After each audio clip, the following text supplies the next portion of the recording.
Akala ng marami, takeover mode na ang rain or shine, pero heto na naman si Justin Brownlee para basagin ang momentum nila sa huling sandali. Naging matindi ang pisikalan sa laro, kita ang pag-aalala ni Mrs. Abarrientos nang maduguan si RJ sa gitna ng sagupaan.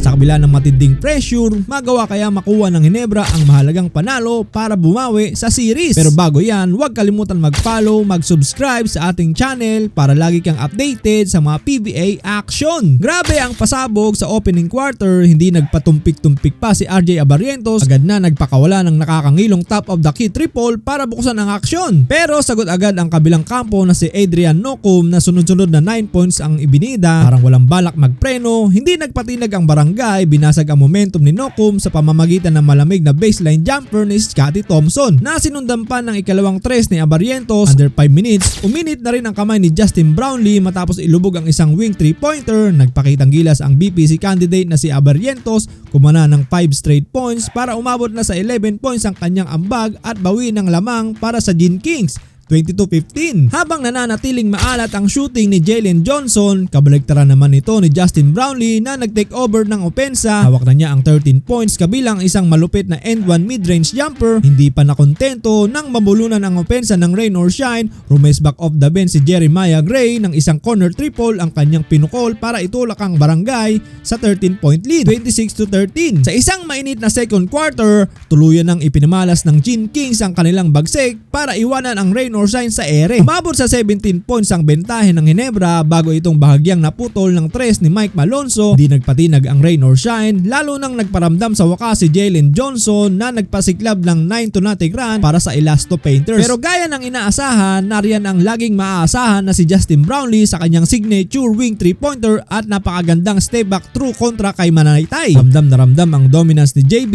5-minute mark, muling nagpaulan ng tres si Brownlee na umabot na sa 21 points sa loob lamang ng unang dalawang quarter. Nagkanda leche-leche ang opensa ng rain or shine dahil sunod-sunod ang turnover ng ginawang transition points ng Ginebra. Hindi pa nakontento, bago matapos ang quarter, nagpakawala ng mga dagger shots sina Stephen Holt at Troy Rosario. Dahil sa mainit na opensang ito, baon ng rain or shine sa 22-point deficit pagpasok ng halftime, 40-62. Ano sa tingin nyo ang magiging adjustment ng rain or shine para mapigilan ang ratsyada ni Brownlee sa second half? Third quarter, naginit ang rain or shine matapos nilang ilatag ang nakakagulan ng 11-4 run. Hindi nagpaawat ang tropa sa likod ng tatlong sunod-sunod na tres mula kana Nocum, Johnson at Santillan. Dahilan para mapilitan ng Ginebra na tumawag agad ng timeout matapos lumit ang lamang sa 15 puntos, 66-51. Pero wag ka, to the rescue naman ang peg ni Scottie Thompson sa kanyang napakagandang reverse layup para pigilan ang rally ng Ross at matapos niyan, walang pakialam sa init ng kalaban, muling binuksan ni Brownlee ang arangkada ng barangay. Grabe ang forma ni Brownlee na halos triple-double na agad bumitbit ng 28 points, 11 rebounds at 7 assists. Sa kabilang banda, hindi rin nagpapatalo si Adrian Nocum na patuloy na nagbubuhat sa rain or shine na may 18 points. Pero sa ngayon, hawak pa rin ng Barangay Ginebra ang Manibela, 88-69. Fourth quarter, akala ng lahat tapos na ang laban, pero muling langgulat ang rain or shine mula sa wala. Umataw sila ng 5-0